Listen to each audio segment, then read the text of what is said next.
রুমির চিঠি কবি অপূর্ব দত্ত। মা গো, আমার মা, তোমার সঙ্গে আর একটা কথা বলবো না। গেল বছর পুজোর সময় সেই যে আমায় ফেলে দিদার কাছে যাচ্ছি বলে কোথায় চলে গেলে। তখন থেকে তোমার জন্য বসে আছি মা। এবার পুজোয় আসবে তো ঠিক? সত্যি বলো না। বাবাটা মা এতই বোকা, কিচ্ছু জানে না। যতই বলি কাল আসবে মা, মোটেই মানে না। আমার জন্য ভেবো না মা, আমি ভালোই আছি। কদিন আগে বাবার সঙ্গে গিয়েছিলাম রাঁচি। বিল্টু মামা, চুমকি মাসি খেলনা দিল কত, আমি কি আর যত্ন করে রাখতে পারি অত?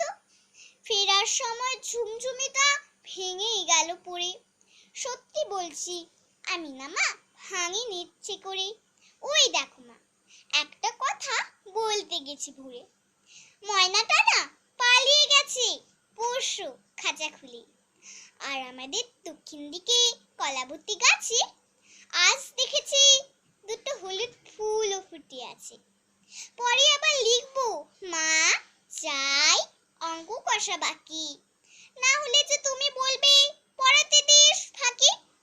আসার সময় এনো একটা নতুন ঝুমঝুমি। তুমি আমার প্রণাম নিও, ইতি তোমার রুমি। নমস্কার।